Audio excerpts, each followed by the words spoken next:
O benedicite Dominus, and welcome to question 13 of the secundae of the Summa Theologica of St. Thomas Aquinas. The topic for this lecture is blasphemy, and I am Dr. Thibault.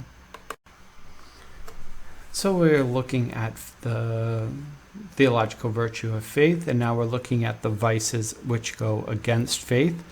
We are now on blasphemy, which is part of unbelief. So we have unbelief in general, and then heresy, apostasy, and blasphemy really are just forms of unbelief. So in some ways, a blasphemy being number 13 sounds somewhat unlucky. 13 and blasphemy seem to go together. The first article, there's only 4 articles. The first one is blasphemy opposed to the confession of faith, right? The recitation of the creed, right? Stating the truths of the faith.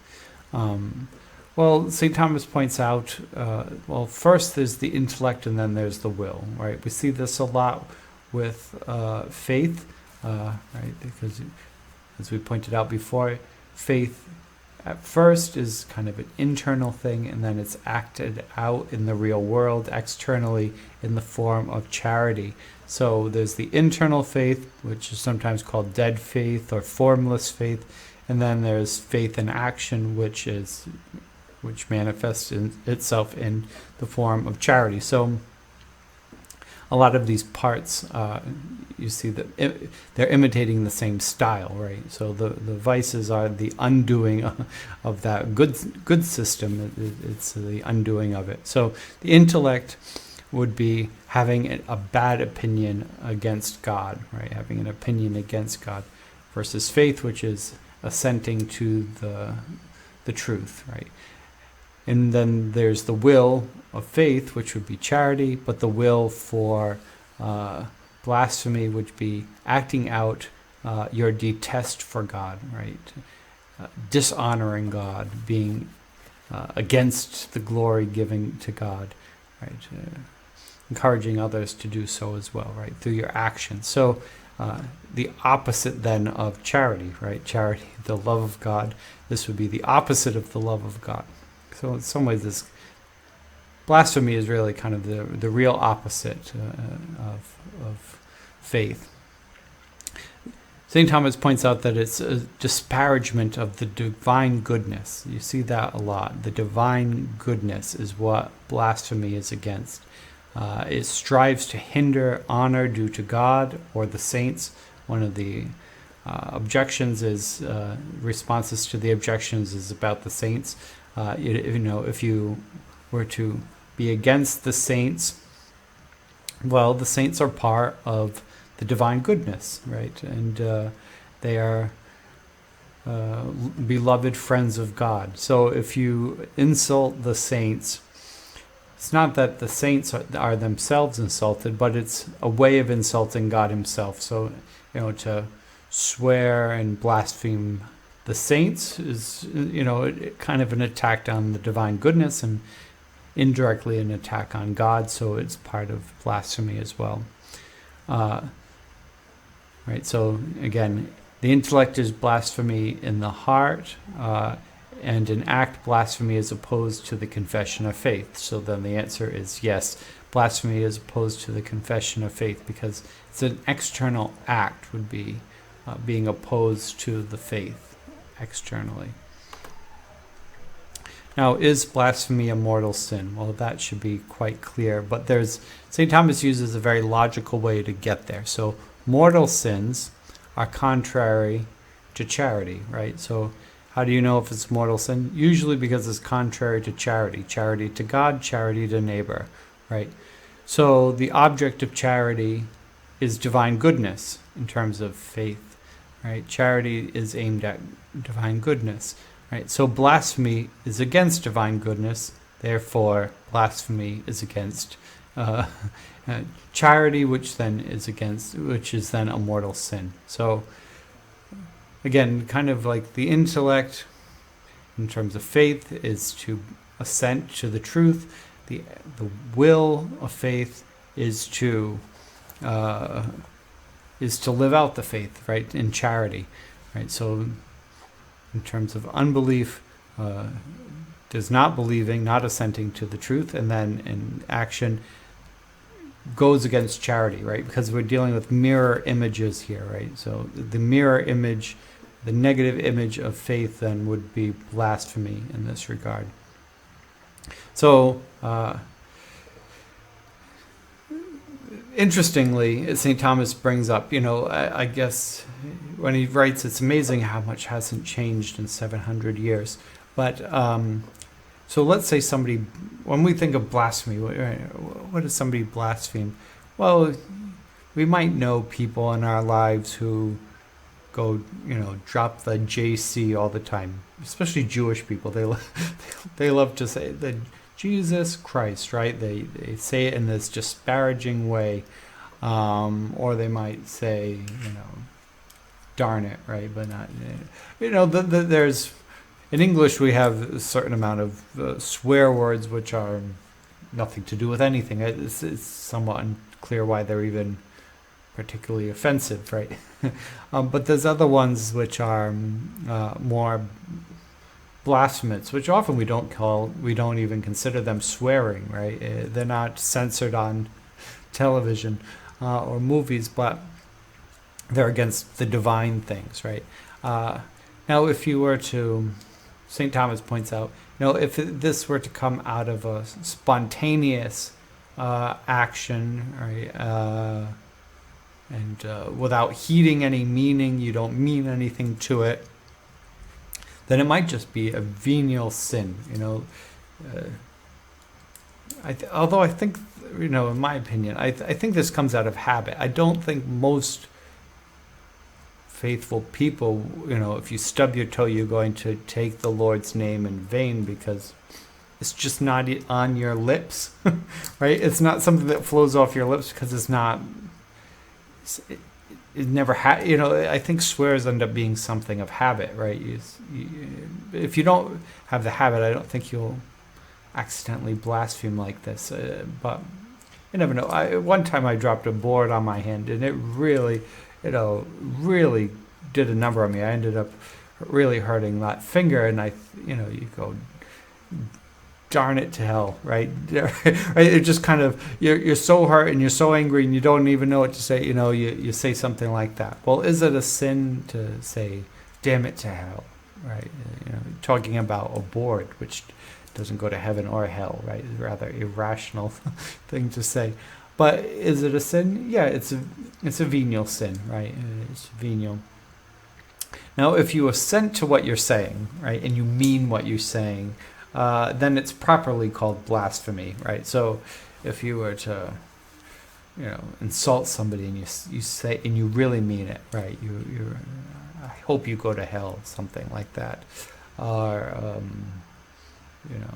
I guess if somebody is not a very faithful person and you use the Lord's name in vain as a way to be offensive, right? If you mean it, if you really mean it, then yeah, that would be blasphemy in a mortal sin sense as well. Okay. Is blasphemy the greatest sin? Well, this should trigger something in you because just, what was it? Question 11, question 10.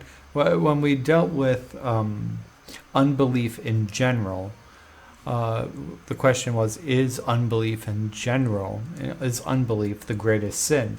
And we said, yes, unbelief is the greatest sin. So it's kind of strange to think, well, 3 questions later, is blasphemy the greatest sin? Well, they both can't be the greatest sin, right? They can't be the most grievous. But you have to remember that blasphemy is part of unbelief. So is unbelief the greatest sin? Yes. Of the ways in which you can unbelieve, what is the greatest sin, right? And we've covered ways of not believing already. Like, let's say you're in a part of the world where the gospel has never been preached. Probably not many places in 2022, but 100 years ago, been a place where the gospel has never been preached. They've never heard of it, right? The faith has never been proposed. so they can never assent to the faith proposed, since it had never been proposed. That's why you need missionaries. Is this person guilty of the greatest sin because they didn't assent to something they were never presented, right? St. Thomas says actually they haven't sinned, right? Because how could you sin? How could you sin if you had no choice, right? You have to have a choice. So of the types of unbelief, blasphemy would be the greatest sin, right? There's nothing accidental about it. It's not an innocent unbelief, an ignorance.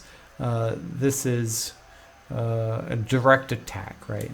St. Thomas says belief is the worst sin as part of unbelief. Blasphemy is an aggravated unbelief, which I think is a good way of putting it, right? It's not just that you don't believe and you go on with your life. You don't believe and you're going to push it, right? You're just going to keep pushing it. Perhaps you see this a little bit with the new atheists, right? You get a bit of this aggravated unbelief. They are unbelievers with a vengeance, right? Unbelievers with as an evangelist of unbelief, right? This is aggravated unbelief. It's not just asking the question, it's trying to evangelize the unbelief, right? This is blasphemy. And lastly, do the damned blaspheme? Kind of a strange thing to ask, but I think the answer is pretty interesting. Those who are in hell retain their wicked will, which is to turn away from God's justice. So those who are damned, those who are in hell, are still wicked, right? So if they were blasphemers alive, they will be blasphemers in hell, right? At the general judgment, St. Thomas says, when their bodies are returned after the resurrection, he says, it is likely that they will blaspheme again with their tongue, right? This has not they are not purified of their blaspheming just because they are dead. And he also points out that on earth people may withhold blasphemy out of fear, but in hell they have no fear of future judgment, so they don't hold it back. Right? So somebody might, take Jesus' name as an insult or in vain. But some people who have even some basic decency, religious decency, might try not to, right? If you do it, you might say, I know it's a bad habit, I'm going to try to do it less, right? But once you're in hell, there's no holding back, there's no holding your tongue. And then this is an interesting one. It kind of reminds me of the stuff that people like Father Chad Ripper, the exorcist, points out these types of things. Part of their punishment is their own evil. They are punished by their own evil. So in hell, they hate the evil that they did, not because it was evil, but because they are punished for it.